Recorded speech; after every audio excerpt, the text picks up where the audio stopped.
Ô, Ricardo, vamos falar agora de pesquisas eleitorais. A Câmara adiou a votação de projeto que criminaliza erros de institutos, né, de pesquisa. E elas continuam a sair aí. O que você acha? Que bom que adiou e tomara que isso nem vote a pauta.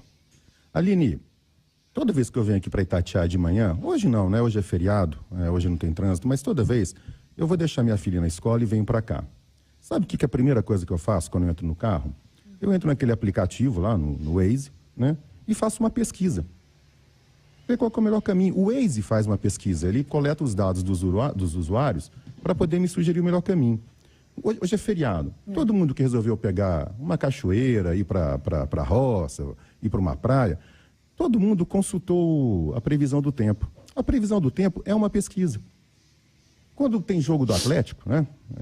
Eu sou atleticano, quando eu vou para o campo, eu sintonizo aqui na Itatiaia e vou procurar saber qual que é a previsão de público, para poder saber quanto tempo eu tenho que sair de casa antes do jogo, né? A Itatiaia faz uma pesquisa. Ela descobre, ela coleta as informações com os torcedores de quem está disposto a ir ou não no campo. Sem pesquisa, gente, não tem como fazer nada. O Waze erra. Mas ele não pode errar sempre e toda hora, porque senão ele perde a confiança e vai perder o consumidor.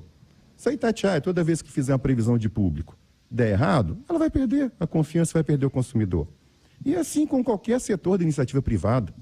Aliás, Aline, é assim com qualquer profissional que lida com o público, inclusive jornalistas. Eu fico pensando, agora a gente vai criminalizar todo mundo que erra? A gente vai criminalizar, por exemplo, economistas, quando errarem, sei lá, a previsão de juros nos Estados Unidos ou no Brasil? Vamos criminalizar? A gente vai criminalizar a moça do tempo na TV se prever que vai dar praia e a gente chegar lá e cair uma tempestade na nossa cabeça? Vamos criminalizar governante por não cumprir as promessas que eles fazem? Então é assim, tem que criminalizar nada. O mercado tem que se autorregular. Agora, o interessante é que esses políticos aí que estão querendo criminalizar as pesquisas são justamente quem mais contrata pesquisa no Brasil, que mais torra nossa grana contratando pesquisa. Eu não consigo compreender isso. Eduardo, você acredita nessas pesquisas? Eu sempre acreditei, né? Eu vou continuar acreditando, mas também acredito que não é nenhum absurdo você investigar a metodologia, os caminhos que a pesquisa percorre, as razões pelas quais houve um erro, às vezes tão grande. Gente, não é pecado. Eu aprendi, sabe, Aline?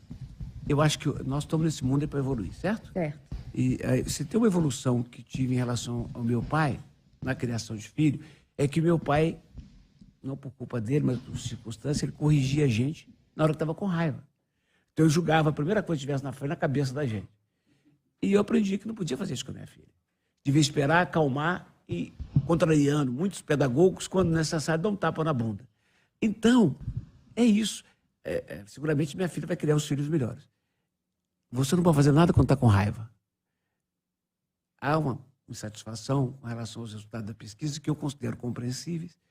Então, espera passar, a poeira baixar, segundo turno, lá para março, faz uma grande discussão das pesquisas. Eu acho que merece, sim. E eu tenho muitas dúvidas. Concordo com o Ricardo, tem que ter pesquisa. Eu tenho muitas dúvidas se deve divulgar pesquisa na semana da eleição. Porque influencia, sim, muita gente.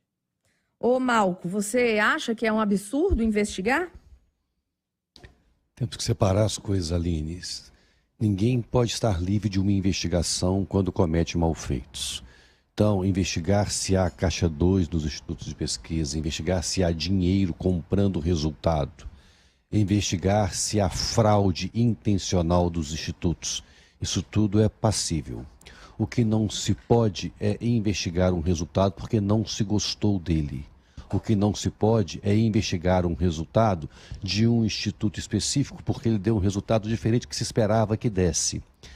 É importante sempre lembrar, não houve divulgação de pesquisa de boca de urna que deveria, e assim sim, estimar o comportamento do eleitor pós-tomada de decisão.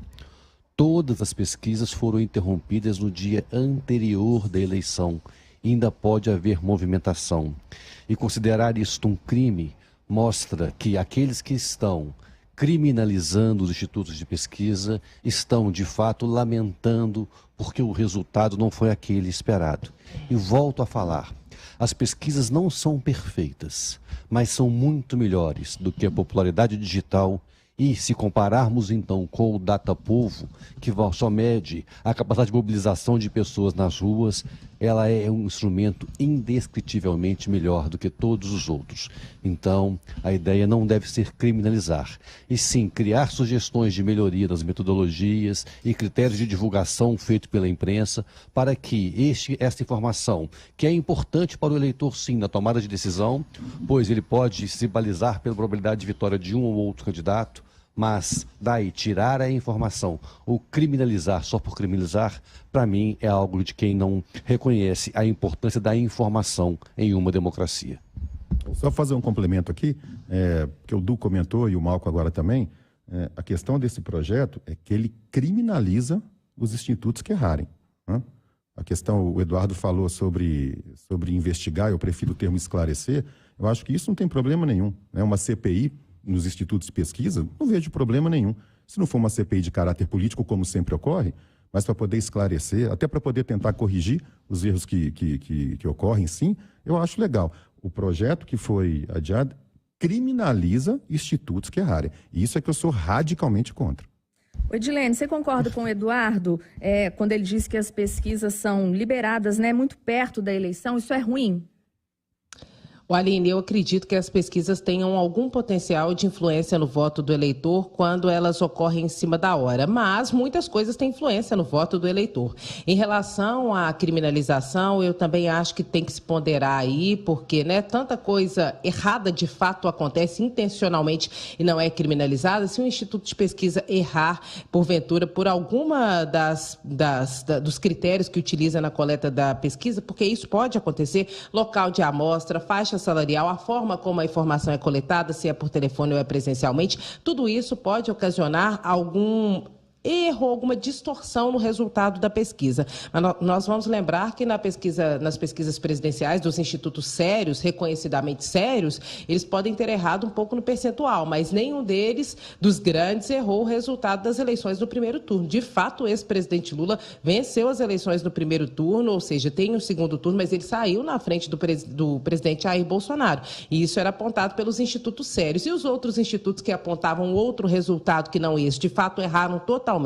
Se houver uma criminalização, aí muito instituto que não é sério vai cair para todo lado. E vai cair também porque, por exemplo, o candidato Jair Bolsonaro fala que quem paga leva o resultado. Pois é, teve resultado dando a vitória de um, dando a vitória de outro, vai cair instituto para tudo quanto é lado e vai cair também quem encomenda a pesquisa, né? Já que quem paga leva o resultado. Então, eu acho que tudo isso tem que ser levado em consideração. E há institutos muito sérios no Brasil. O Malco, outro dia, deu uma opinião aqui no Conversa de Redação que eu concordo completamente com o que ele falou, tem que separar mesmo. Tem os institutos sérios de renome que costumam acertar bastante nas previsões, nas expectativas de intenção de voto. Eu acho que tudo isso tem que ser levado em consideração. Eu acho que todo mundo está sujeito à investigação, eu acho que os institutos podem ser investigados, mas nessa criminalização tem que haver um critério aí que os institutos podem, de fato, sofrer alguma punição caso errem totalmente, ou seja, a suspeita de um resultado comprado, por exemplo, mas eu acho que institutos sérios têm que ser investigados com seriedade também, caso haja necessidade.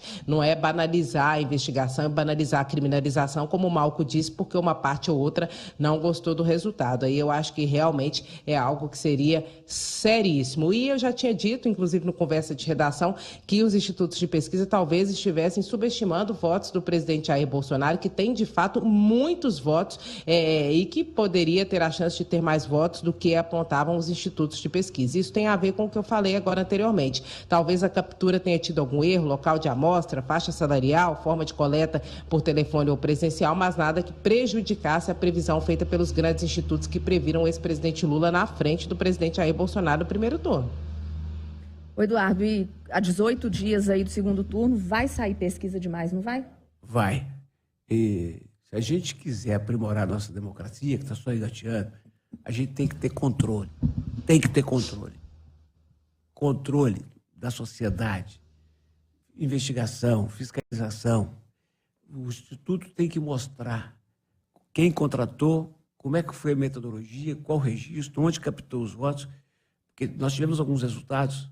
O resultado de São Paulo, por exemplo, de alguns estudos famosos, ele A margem de erro é grandinha, filho. É grandinha demais. Para quem diz que é de 2 pontos para lá ou para cá. Tem que ser responsabilizado, sim.